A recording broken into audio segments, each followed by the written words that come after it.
ॐ श्रुति स्मृति पुराणानां आलयं करुणालयं नमामि भगवत्पादं शङ्करं लोकशङ्करं शङ्करं शङ्कराचार्यं केशवं बादरायणं सूत्रभाष्यकृतौ वन्दे भगवन्तौ पुनः पुनः ईश्वरो गुरुरात्मेति मूर्तिभेदविभागिने व्योमवद्व्याप्तदेहाय दक्षिणामूर्तये नमः।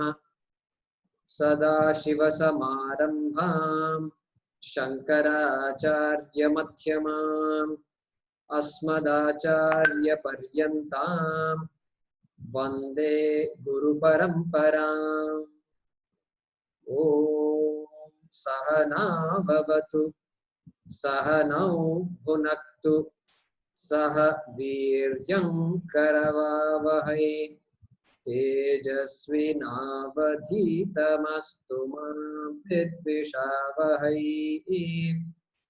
ॐ शान्ति शान्ति शान्तिः।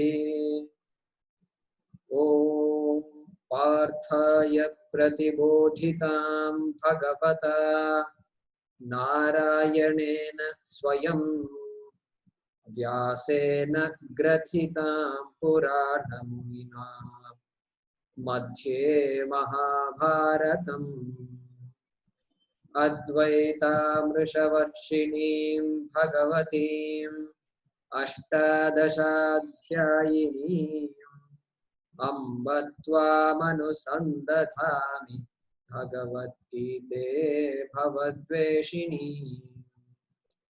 यं ब्रह्मा वरुणेन्द्ररुद्रमरुतः स्तुन्वन्ति दिव्यैस्तवैः वेदैः साङ्गपदक्रमोपनिषदैः गायन्ति यं सामगाः ध्यानावस्थिततद्गतेन मनसा पश्यन्ति यं योगिनः यस्यान्तन्न विदुःसुरासुरगणाः देवाय तस्मै नमः देवाय तस्मै नमः।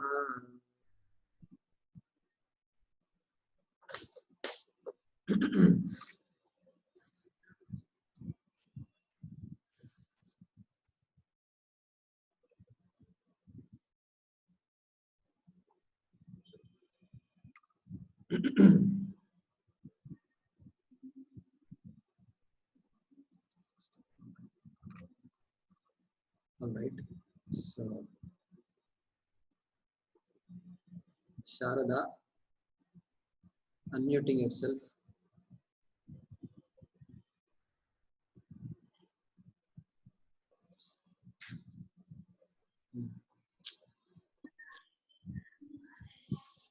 Yeah, Sharada Bhagini, can you hear me?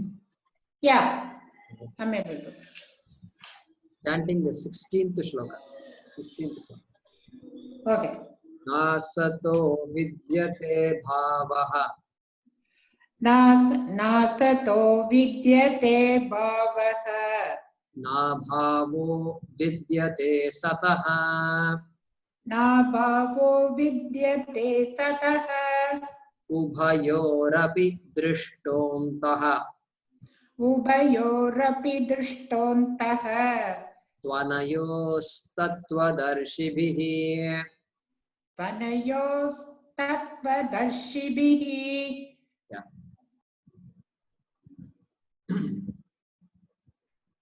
So I'll unmute some of you. Aim, how is it on your side?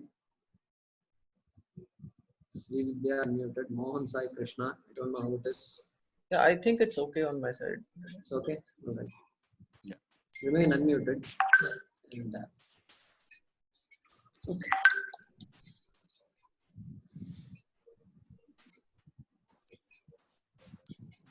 So we were discussing Asat and Sat. So Nasato Vidyate Bhava. Asataha bhavaha na vidyate. For the asat, there is no existence or no being. And then na bhavo vidyate sataha. Sataha bhavaha na vidyate. Of the sat or for the sat, there is no non-existence. So, it may seem like an obvious statement, but it actually takes us down all the way to the discussion of Satyam and Mithya, which is the crux of Vedanta. So we saw last time that we looked at examples like our favorite pot. We looked at all these examples and we said, the existence of pot depends on the existence of clay. Pot depends on clay for its being. For pot's bhavaha depends on the bhava of clay. This much we saw. And thereby, by looking at that, we found that we can ask the same question of the clay. Hey, then what about clay? Does clay also not depend on so many things? Yeah, clay depends on certain molecules. You know, we call it silica molecules, mud molecules, which has a lot of silicon in it. And then those molecules depends on atoms like silicon and oxygen and carbon. And then those atoms, if you look at it, they are not really just one big block called silicon. And people have analyzed all of that. And long ago, they said they are all composed of some atoms. And atoms further broken down. And we are saying that everything, the silicon atom depends on protons, neutrons, and electrons. And the protons, neutrons, and electrons finally depends on particles. And the particles also depends on something else. Finally, it becomes a concept. And the concept depends on me. Depends on Satyam. Concept depends on Brahma. This is how we go from an object which we think is real to something which is fundamentally real, fundamentally existing independent of everything else. The only question we have to ask is it existing independently or not for any object? That's all. Simple question, important question. And so we saw that the reason we get confused is because there is an is buddhi in every cognition. When I see an object, there is an is buddhi, means there is the appreciation of existence. Something exists. Existence is always there, but that is ignored. And then there is the cognition of the pot. There is a cognition of the pot. And then, because I don't know, I take the pot to be absolutely real. Existence is forgotten, taken for granted. And so, pot being mithya, I take that mithya to be satyam. That's it. Then samsara begins. When I take something that is asat to be sat, then obviously there is a problem. And that problem is what we call as samsara. Beautiful word. Sanskrit word, my goodness, you look at each word. Just, there is no translation. How can it translate samsara? Can I say life? Samsara is life. You can't say that. Because the word life has different meanings. Samsara means samyak sarati. Samyak sarati. Sarati means moves and goes. And goes around in circles. That also we can say. Samyak. Samyak means very non-stop. Non-stop. Everything in the world may stop, but this fellow keeps on moving. Keeps on moving. And even though he says, during Corona, I don't do anything. I'm sitting doing nothing. That also is part of samsara only. Doing nothing also is part of samsara. Okay. So this is how we begin to appreciate mithya. Begin to appreciate asat. We also discussed what did Krishna mean by the word asat? Does it mean something that is not existing? Something that is not existing, like the 15th planet of the solar system. 15th planet of the solar system. Yeah, maybe a century from now, they may say there is a 15th planet, etc. But as of now, the 15th planet of the solar system doesn't exist. Are you referring, is Krishna referring to that? That which doesn't exist? Then we said, no, that cannot be. That cannot be. Because then you don't need to make a safe statement like that. That's something that, like the 15th planet does not exist. That's not a, it's a very obvious statement. It's like saying 5 is equal to 5. Okay, that's not a meaningful statement. It's very obvious. Okay. Now, I'll give you a couple more examples of how to visualize mithya. Now take a look at the object that is there in my hand. So I hope you can see it properly. Can you hear the click? Yeah. Can you hear the click? So it opens and then closes. Goes inside, comes out. Goes inside, comes out. Okay, this is the object in my hand. Now, what is this? If I ask, what is this pen? Pen. So it is a pen. It's a pen. It's a ballpoint pen. Ballpoint pen. Okay. Now, so Hem, how many objects there are in my hand? One, if you draw the boundary like that. People these days, people don't give straightforward answers. People always long ones and how many objects there are in my hand? One. Numbers 1, 2, 3, 4, 5, 6, 0 onward. They say Indians invented 0. Oh, very big thing. We have to be proud of that. And so many numbers we know. We invented all these numbers, and now Hem is thinking. How many objects means he's thinking hard. This okay. So who else is unmuted here? I have Purna Vastu one. Sri Vidya is there. How many objects are there? One Purna Vastu. That is One Purna Vastu. one whole thing, whole pen. One whole pen is there. Okay, one whole pen. So one object is there. Suppose you ask a child how many objects are there. What will the child say? Pen. One object only. There's only one object. But then if you analyze this object, so if you say one object, then I will say there are two objects. Yeah. There are two objects. Now, if you say one, I will say two. Now, if you say two, I will say there are three objects. There are three objects. Look at that. Three objects. If you say three, I will say there are four objects. There's a spring that is coming out of it. There's a spring. I don't know if you saw it or not. So 1, 2, 3, 4. Four objects.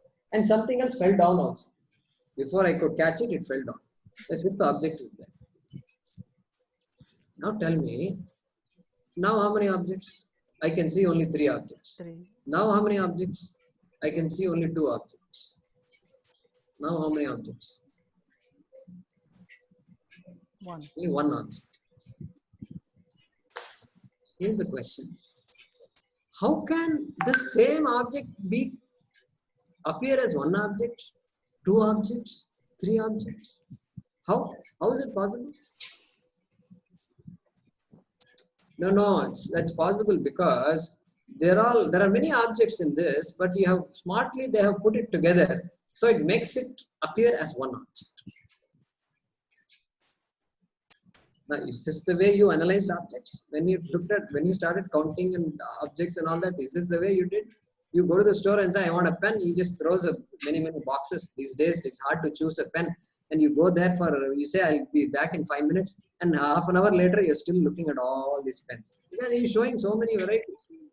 And everything is better than the other. And finally, you're confused. You don't know what to do. And then you buy 5 pens because you don't know what to do. And then along with that, a pencil also you buy. So, one pen is doing so much trouble, it's giving us. So, it is very obvious.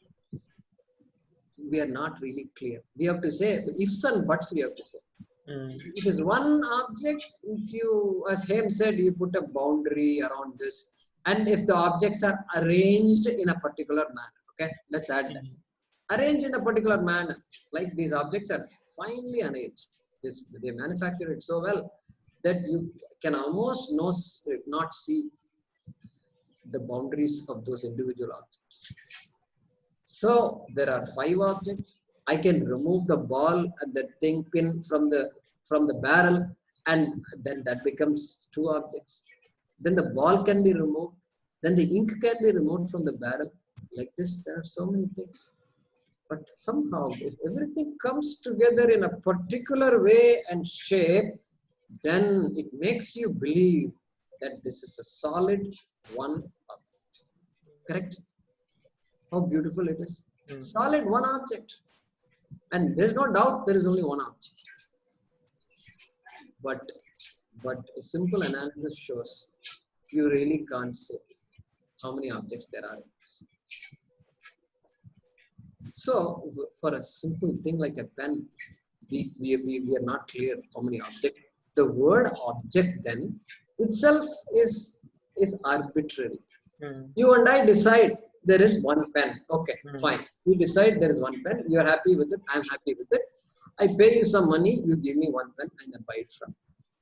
So one pen. The transaction is over. But the object pen is mithya. It seems to work from a transactional perspective. It seems to work, but then pen is mithya because the so-called pen. And already when I divide it like this, each person has an identity. This guy says I am the head of the pen. This guy says I am the tail of the pen.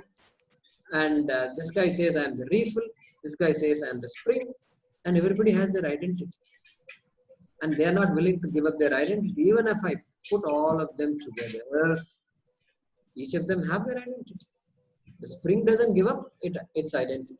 It's all there, very much there. Therefore, the pen's existence is as though Asat vision.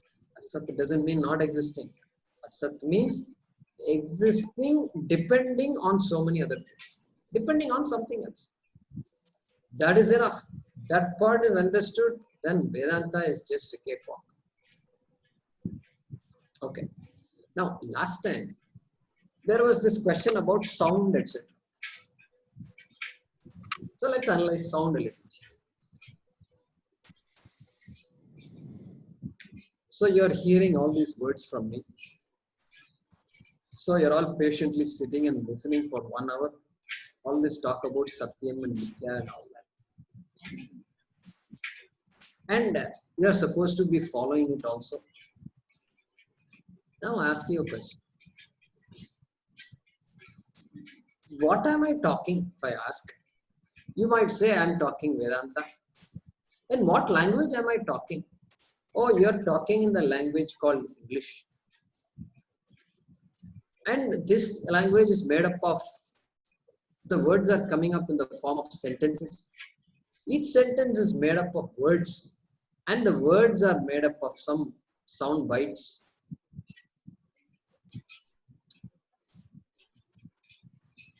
And look at this.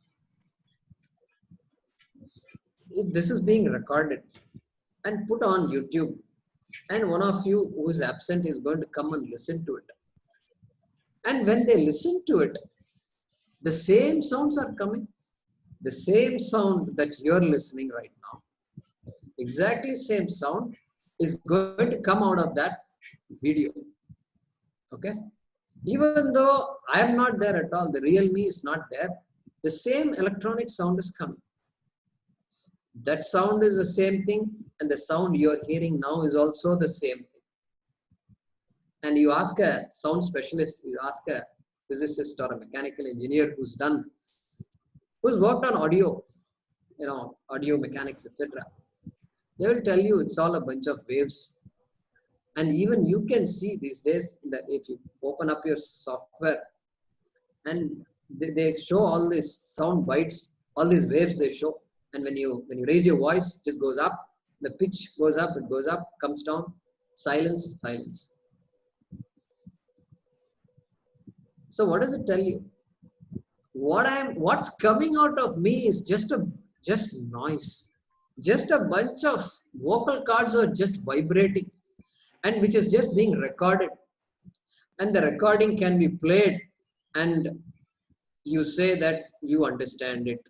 You say it's a song. You say it's a poem.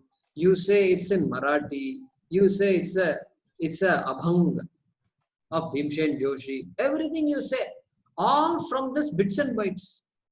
Finally, it's all bits and bytes, is it not? Correct? And you can prove it for yourself. Modern technology helps you prove right away. It's all simply some kind of bytes flowing out. You can slow down my recording, stretch my recording, and then what will happen? You can slow down, etc. And you must understand it. You must already have some knowledge of English, so that you can project that English on these sound bites, and then you can say, he's talking in English, he's talking very slowly, I follow him, I don't follow him. All these things you can say, because you have an idea of this language of English, and you have an idea of grammar, and you have so much knowledge in you which you are projecting on these sound bites. And then you're trying to make sense of it. Look at the sound itself, analysis of sound. It tells you how much mithya is there in this. Mithya is not useless. That's why we have to be careful, mithya. You take the sound bites, you hear it, then you say you're hearing many words. So you just found word. Word is mithya, made of sound bites. Then you say, I heard sentences. Sentence is mithya, made of words. Then you say, it is the English language. English language is mithya, made of so many English words and sentences and grammar. And then you say, it is Bhagavad Gita. That is another projection on these sound bites. And then you say it is Shastram and Vedanta and so forth. Do you follow now? Everything, it's all mithya. Look at the mithyatvam of all this. Very important to understand all this. And modern technology makes it easy for us to understand. Even I was able to edit a sound file the other day. Some extra noise was there after somebody's audio talk. And I just cut out. I went to the Audacity, and then I looked up the help file, and then I selected the last audio portion and did Control X, went away, and then saved the file. And oh, happy. 5 minutes of noise got removed from that. That amazing it is. So that's the nature of this sound. Sound is mithya, very obvious. And science is still proceeding. Science is going on. And so audio departments, audiology is a big subject like any other subject. Why? Because when mithya is there, that mithya can be further divided, further analyzed. That is why there is no end to research. If you say, how come so much research is going on? It must all be over by now, and there must be nothing much to study. Well, there is a lot more to study now than people thought was there to study 100 years ago. Correct? Even after studying so much, the irony is you study so much and then you realize how little you know. Okay? Okay, so just some examples to understand this Asat mithya. Okay. Now, another twist, another similar. Now you can appreciate these examples. Suppose I say brown pot. This is a brown pot. This is a brown pot. Brown pot. So in this sentence, the word pot is a noun. Correct? It's a noun. It's an object. So it's a noun. Then I put an adjective in there. brown. So brown pot, they say adjective qualifies the noun. So pot, all right, I understand pot, but something more special. There are many pots, and there are colorful pots, there are colorless pots, there are black pots and all that. And here is a brown pot. So among the whole population of pots, this belongs to the member of the class of brown pots. Good. So the color brown qualifies the pot. Okay, qualifies the pot. Good. Now I will give you another example. Suppose I say this is a clay pot. This is a clay pot. Is that a valid sentence or not? This is a clay pot. Yeah, it's a perfectly valid sentence. So here also, in English, the word pot is a noun. And the word clay is an adjective, correct? It's an adjective. Like brown, like the word brown, here the word clay is an adjective. Now, this adjective noun combination is not the same as the previous adjective noun combination, brown pot. There, brown is truly an adjective of the object pot. But here, there the brownness depends on the pot or depends on the object. Then the object has a color and then you say it's color. But then here, clay pot, if you say, now that you're all Vedantins, and now you understand when they say clay pot, especially when Jaykumarji says clay pot, we have to just think carefully. And so you're all thinking, and you've already been exposed to the fact that clay is Satyam and pot is mithya. This much we know. Clay provides the existence to the pot. Pot says, thank you, clay, for being with me all along. Please continue to be, so I can call myself a pot. I want to live a little longer. This is what the pot says. So who is greater, clay or pot? Clay depends on pot or pot depends on clay? Pot depends on clay. Pot is doing namaskar to clay. So really speaking, pot would be an adjective to clay. Pot would be an adjective to clay. Should be an adjective to clay. Should be an adjective. Because now what is important is the noun. Noun is important. Therefore here clay is important. Clay was, clay is, clay will be. And so clay is important and pot is a form of clay. So we should say, here is a potted clay. Here is a potted clay. Potted clay. Clay was there, it is clay only, but now it was previously like this, now it is like this. It is in the form of a pot, therefore it is potted clay. Potted clay, if you say, your understanding of reality is even better, much better than your understanding of reality when you get used to the sentence clay pot. You think clay is adjective, clay is adjective, clay is adjective. Golden bangle. I think this you all will understand better. Because, when somebody is passing old, and then the grandma collects all her jewelry and then gives it to the daughter-in-law and says, please keep it. I kept it for you. This is yours. And she opens it and there's a lot of golden ornaments. And the daughter-in-law is happy. Happy. Why she is happy? Because of the kindness of the mother-in-law, of course. But then in this hand, there is nothing there that she can wear. It has some little rings that children can wear. It has a man's necklace, chain. It has some other kada and all these things. She doesn't wear all these things. There's nothing there that she can wear, but still she's happy. You know why? Because it's heavy. It's all gold. There is so much gold in my hand. Therefore, I am.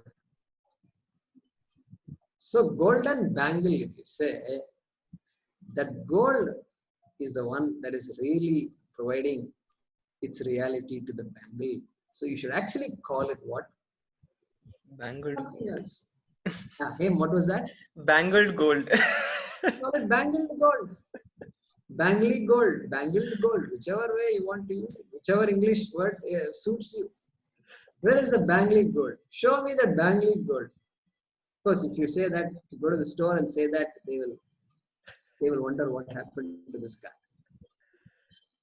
So this is the way to understand Satyam. Our understanding of Satyam and Mithya is reversed.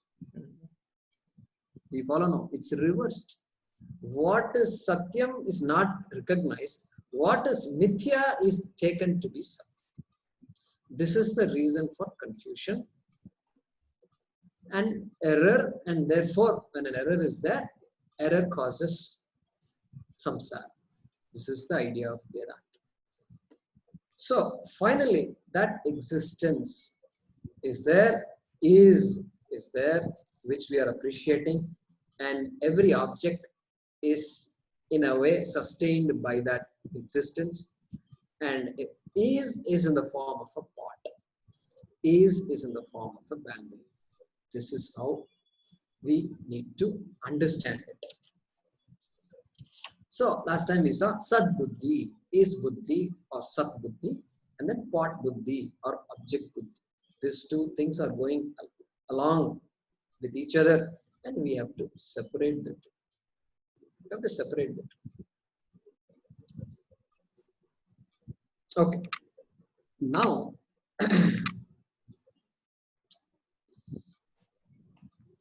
Shankara makes a statement. When he comments, he says in his commentary, he says, when I look at a pot, I say this is a pot.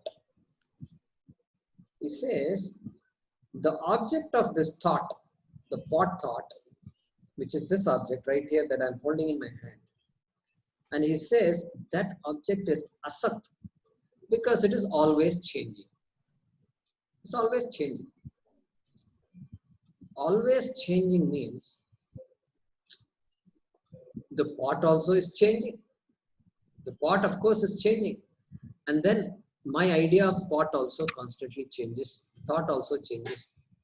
So any object that changes, which includes my thought, can only be Asat. Change is an attribute of Asat. This is what Shankara is saying. And then now, this Purva Pakshi comes in. Purva Pakshi means what? Pakshi means bird. So Purva Pakshi means the bird before. No, not like that. Don't think Purva Pakshi is like that. This is called Purva Pakshin. And so Purva Pakshi is the one who challenges, who has a different idea. And he doesn't agree with you. So he's asking a question. He says, here is a pot. Okay. Now I'm going to destroy this pot. And I destroy this pot. So pot buddhi goes. And therefore Sat Buddhi also goes along with it.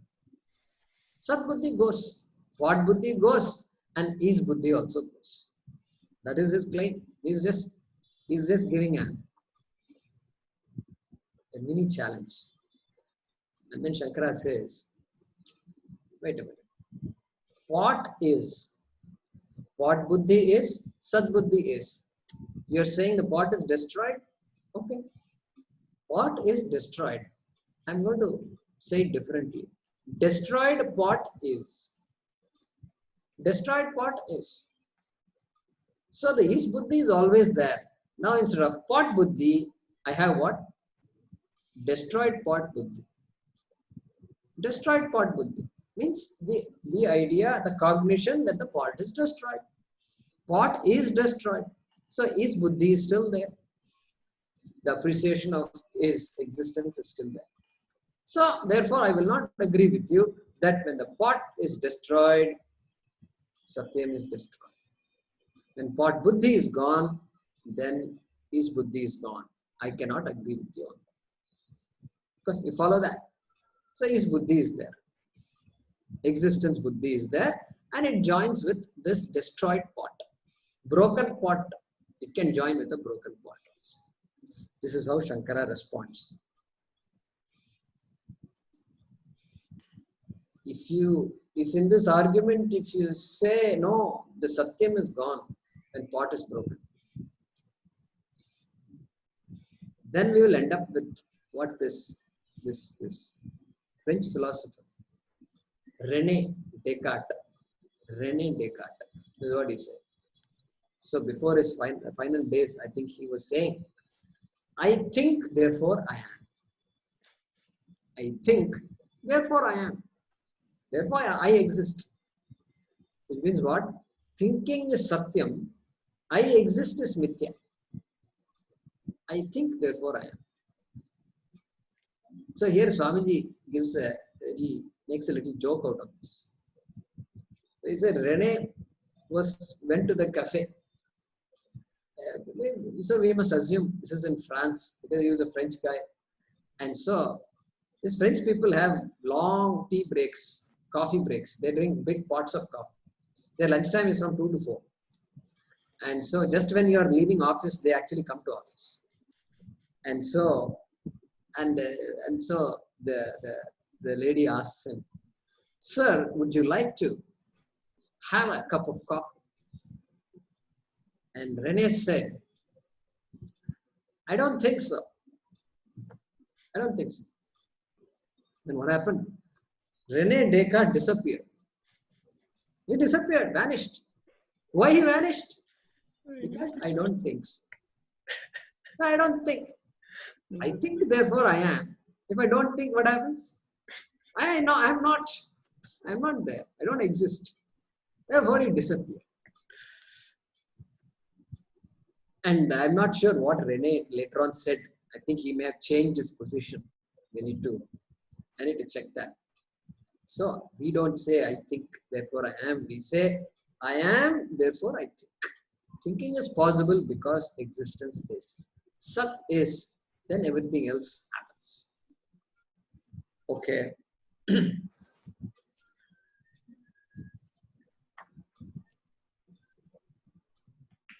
Now, Purva Pakshi continues to ask. He's going to ask the second question. You know what he says? He says, okay, you say there is pot buddhi. Yeah, I agree, there is pot buddhi. There is pot buddhi in that pot also. There is pot buddhi in this pot. There is pot buddhi in that pot. I see many pots. And there is pot buddhi everywhere. Ghata buddhi. I see pot buddhi everywhere. Therefore, Ghata buddhi must be Sat. It is not mithya. It is not Asat. It is Sat. Because everywhere pot buddhi.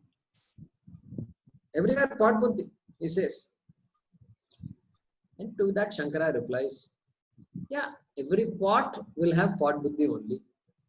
But then pot buddhi is there only on a pot. Then when you look at a cloth, there is cloth buddhi. When you look at a pen, there is lekhani buddhi. When you look at your child, there is putra buddhi. So like this, the buddhi is dependent on the object. And so you can see many number of pots. But Ghata buddhi cannot be Sat. Cannot be Sat buddhi. Ghata buddhi is mithya. Despite the multitudinousness of this pots. Despite the fact that you are seeing many pots. This is how Shankara responds to that Purva Pakshi. Now, then Purva Pakshi says, okay, if you say this, then I'm going to give you another challenge. Man's horns are there. Man's horns and doesn't exist. Man's horns don't exist. And so that means Sat Buddhi is like man's horns, doesn't exist. It makes you think it exists, but because it makes you think of the man's horns, which doesn't exist. Sat Buddhi doesn't exist, really speaking. Some challenge he gives.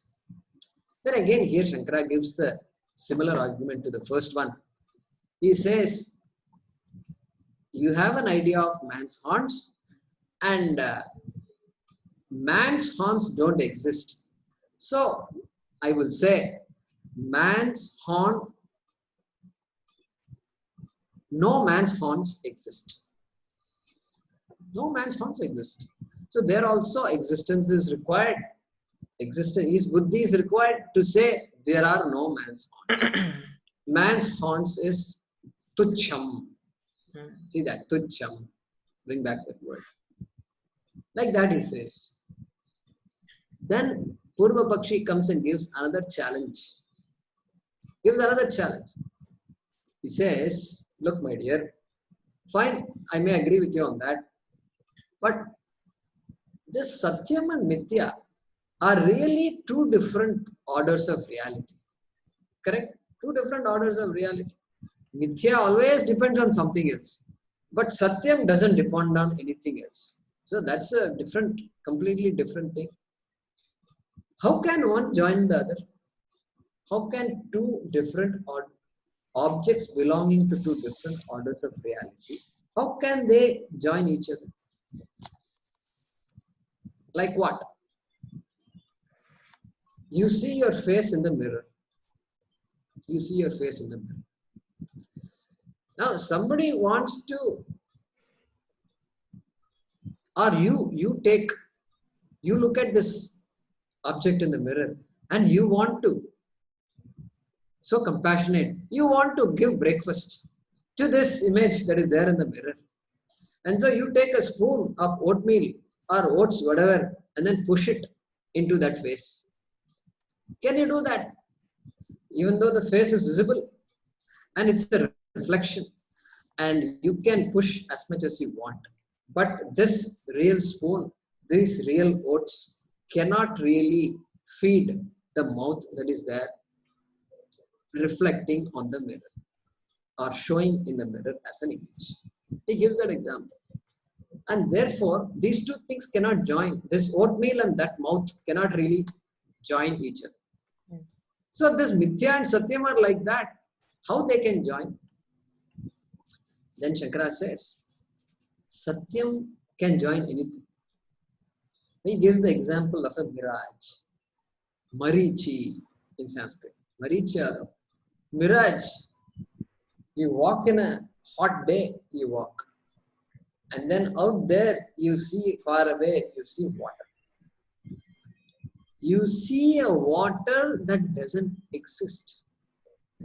And not only you only see, everybody else also sees it. So it is not your own projection. Everybody sees it. Correct? It's not like a snake that I am projecting on the rope. Only I am projecting and you are knocking on my back and saying, no, Jaykumar, that is not a snake. That is a rope. So there you see a rope, I see a snake. But here everybody sees water. So he says, hey, even for water that doesn't exist, Sat comes freely and gives existence to this Marichi, to this mirage water. So Satyam has no problem. It never complains. It keeps on joining. It allows everything to happen. It is impartial. It's absolutely impartial. This argument Shankara gives. Okay. So therefore, whether there is a real pot in front of you or whether there is, you're imagining a pot, it gives existence to that. Whether there's a real snake that you're seeing in the garden or whether I am projecting a snake on the rope, all these things, Sat is very much available. So Sat being what it is, it doesn't oppose mithya at all. Satyam cannot oppose mithya. Okay. This much, some ideas we are getting about Sat. And so mithya being nama rupa, name and form. Pot is just a name and form, we saw the other day. Because everything is Sat, everything is sustained by Sat. And therefore, what remains is nothing really speaking except this name and form. So every object that we talk about is just nama rupa. This is how we get exposed to the idea of nama rupa. Nama rupa means an object. Okay.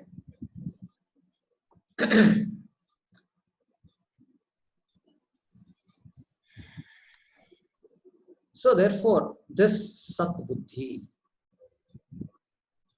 when I say I am,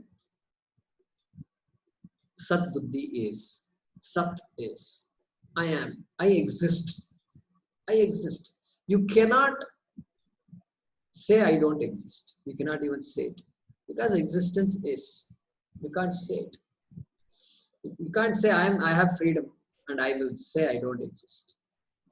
Yeah, you can say I don't exist. You have freedom. But even to say that, you have to exist. I exist. He is, she is, all is, he is, whatever you say, object is. Everything boils down to I am. That same Sat, which is implied by I am, I exist. That Sat is referred to by this word Sat. Sataha abhavaha na vidyate. Now, here, because everything depends on Sat, clay is the Sat for the pot and clay is the Karana for the pot. Clay is the Karana for the pot. Means what? Cause of the pot. Clay is the cause of the pot. We know that very well. Clay existed before and from the clay, the pot was fashioned and so clay is the Karana for the pot. And so there is a Satyam Mithya when you talk about this Karana, cause and Karya, effect. These two words come in. I need to introduce these two words to you. Karana, Karya. Satyam, Mithya. These two pairs are important. Karana, Vedanta is all what? Karana, Karya, Vada. Analysis of cause and effect. Okay? Karana, Karya, Vada. Effect means what? Product. Product also. A product is an effect. Anything that has a cause is an effect. So here,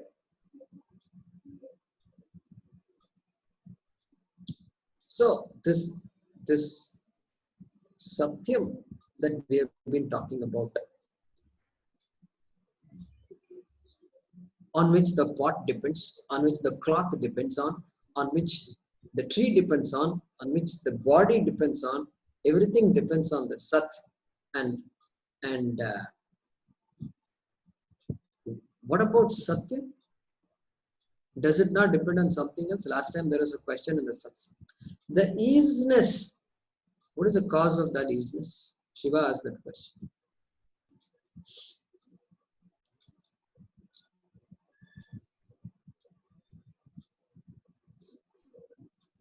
The ease, Satyam, doesn't depend on anything else because it is what is called Swata Siddha. It is self-existent. Self-existent. Self-existent means what? It exists. Existence is its nature. Existence. And therefore, it doesn't need anything else to exist. And that is the nature of Satyam, which is Swata Siddhatvam, which is self-existence. Exists by itself. Everything else I am aware of in this world depends on something else for its existence, is mithya. And Satyam is Swata Siddha. It exists by itself. And therefore, it can be the cause for everything else in this world. Anything you can talk about is product, is karyam, is mithya, and the product is caused from what?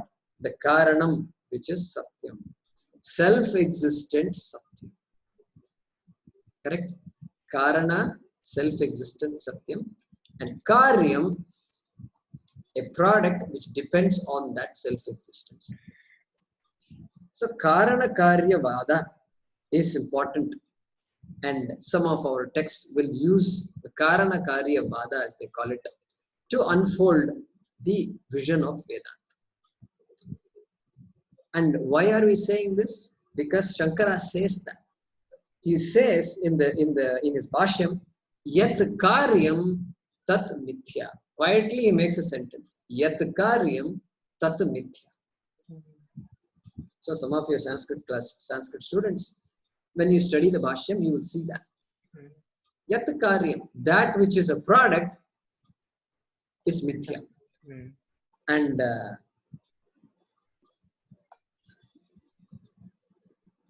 a product, when you say, it automatically means change. Only by change a product can occur, right? When you say product, it did not exist before. Now it exists. That's why you call it a product. And so that means change. That means mithya. So vikaravan, karyam, vikaravan. Vikaravan means what? Its nature is change. Nature is change, it means mithya. So that is what Shankara says here. So this Swatah Siddhatvam is there.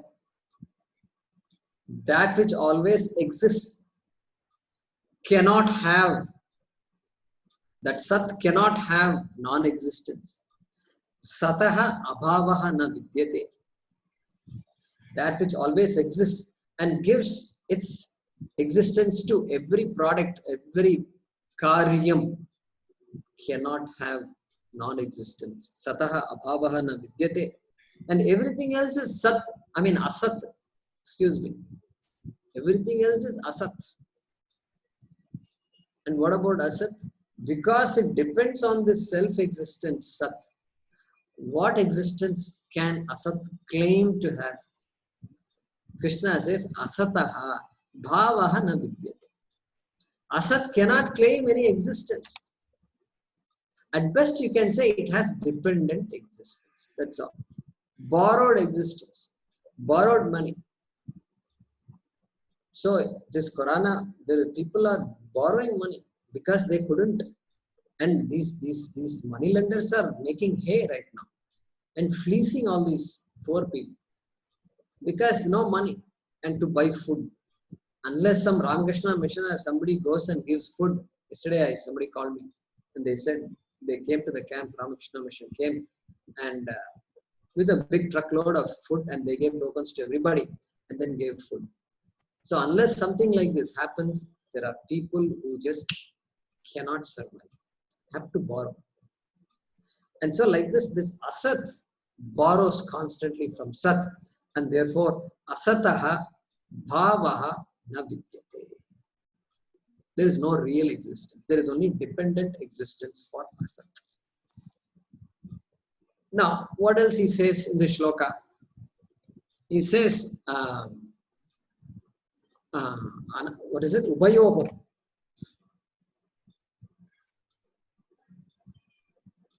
So, Ubayorapi drishtontaha tvanayos tattvadarshinihi.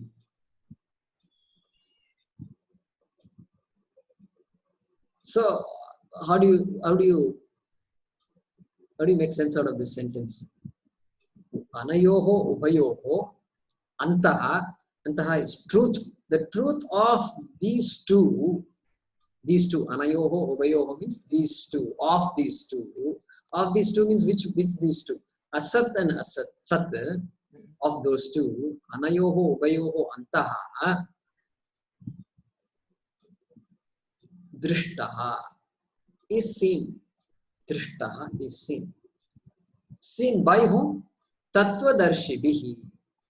Tattvadarshibhihi means by the seers of truth. Seers of truth. So the word tattva is used here. Tattva. Krishna uses the word tattva. So I think you all must be, you have a lot of words which have this twa in the end. Twa. So if you say laghu means small. Lagutvam means smallness. So describe the lagutvam of something small, the size is small. Lagutvam, unnatvam, bigness, brihatvam, the bigness of any object. So tvam makes a word into an attribute of, the essence of, right? Bigness. It's like adding ness. Twa is like adding ness. Tvam. Hindutva. Hindutva. It's a very bad word. If you say Hindutva, you have to be careful. You have to look around before saying this word. And so, Hindutva, what is Hindutva? Hindu-ness. That's all Hindutva is. The essence of being a Hindu. What are the attributes that define being a Hindu? That is called Hindutva. That's all it is. So here, Tattva. Same thing. Tattva means what? That. Makes it easy to translate. That. Tat is that. So Tattva means what? Thatness. Thatness means the essence of that. Essence of that. And so here, essence of that means the truth of that. Truth of that world that one confronts is called Tattva. Tattva Darshibihi. Darshi, Tattva Darshi means the seer of the truth. Dirghadarshi, one who has one who's far-sighted. Dirghadarshi, right? So Duradarshan. Duradarshan is what? This TV that enables you to see what is far away. So like that. So this Darshi is there. Tattvadarshi. Tattvadarshibhihi. By the seers of the truth, they know the reality, the difference between Sat and Asat, and what those two are. Okay. So there is a couple of minutes left. So the confusion between Satyam and Mithya. That is the essence of this. Tattvadarshis are not confused between Satyam and Mithya. So here Swamiji tells us a story. A nice story, he says. Satyam and Mithya. So there is a king. And very prosperous king. And the king's court has, of course, many talented people. Poets are there, artists are there, dancers are there, singers are there. And of course, these Siddhantis are also there. So there is an Advaiti and there is a Dvaiti. Both of them are there in his court. And periodically, the king Raja would listen to them. Lecture karo, abhi now I've come. Please tell me something. So the Advaitin will say, we'll talk about, Brahma Satyam, Jagan Mithya. This is what Advaiti can talk about. What else? A boring guy, So Brahma Satyam, Jagan Mithya. So it shows the pot and clay pot, and he goes on, so forth. And so these pots are all Mithya. Our body is also Mithya. But you know what? You are Satyam. And you shall not perish. There is no death for you. Not because you are valorous and you are a great king and all that. No, not that kind of death. This body will go even for you. But after the body goes, you will still be there. You are eternal. And so the king used to love to hear these things. At least to hear the word you are eternal is good, And so then Dvaiti also, he hears lectures from Dvaiti. And everything is real. And every object is real. Don't you know it's real? Otherwise, how can you eat food? Food has to be real. And only real food goes into the real body. Only then, digestion can happen. And etc. Everything he says. And then the king nods his head. And then life goes on. And then, but then somehow the king was more like to hear this Advaiti, and I often slept in the Dvaiti's class. And so this made the Dvaiti a bit jealous. So wanted to, a bit jealous he became.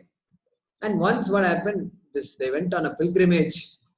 And Raja with this entourage, they all went. And Advaiti and Dvaiti were there.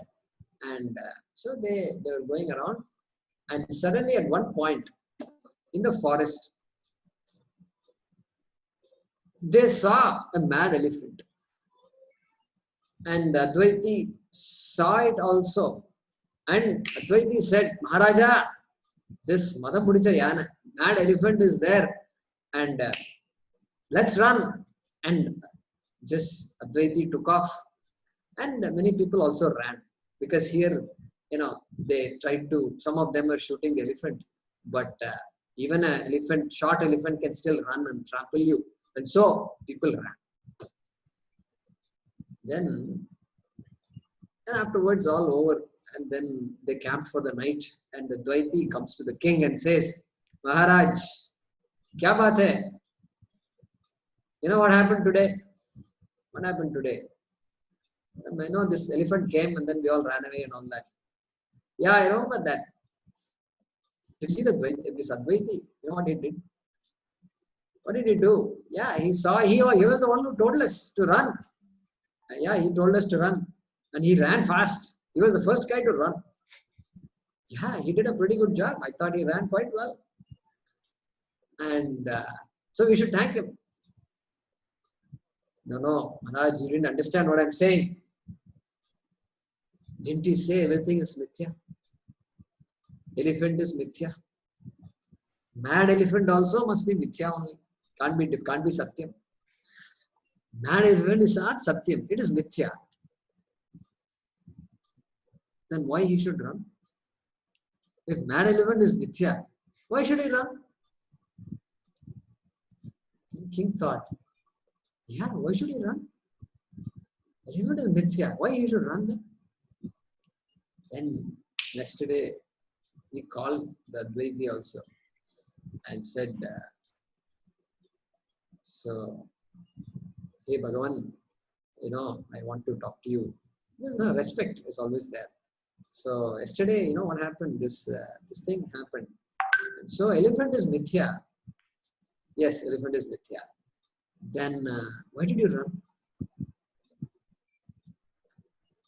So Advaiti looks at the king and says, yeah, elephant is mithya. But when did I say running is satyam? Running is also mithya only. So you look at a mithya elephant and then there is mithya running. And the body has to be protected, so I ran. What is wrong with that? So this was good for the king to reset his idea of mithya. And running is also mithya. Running is mithya. It doesn't say don't protect your body. Satyam will not protect your body. Satyam, the body that is mithya, that is sustained by Satyam, can be trampled by the mithya elephant, which also is sustained by Satyam. And there is really no reason to. You're supposed to. Dharma is to protect yourself and everybody else, of course. And so we protect ourselves. What is the problem with that? Running is mithya, my dear. Running is not satyam. Satyam. It is not satyam, it is mithya. Why running is mithya? Let me explain. How many steps are involved in running? Huh? Do you call lifting the leg as running? Do you call placing the leg down as running? What is running? Do you call lifting yourself? Jumping is called running. Which part is running? Like the pen, which has so many parts, this so-called running is also consisting of so many movements. All you have to do is ask this robotics engineer. They say robot is doing these days. Robots are manufacturing. Many manufacturing plants have robots, and robots are making all these cars and all that. They have completely eliminated the human being in many places. Only a man is required to watch all these things. Somebody has to be there. Huge complex. One fellow is sitting and watching. So you ask that robotics engineer. how difficult it is to simulate these motions. One fellow working all his life to simulate this, the finger movement, and then another fellow holding movement, and so many things are there in this running. What are you talking? And you talk to a stroke specialist, you talk to the, not even stroke specialist, you talk to the physical therapist who visits my home and treats my mother. He has stories to say, and to make the person move the finger, it takes months. I tell you, I've been watching with my hand. Keep on doing every day, and one fine day she moves 1 more inch, and then you have to celebrate. You know why? It's like the baby said, baby is growing up, and now it said, Tata.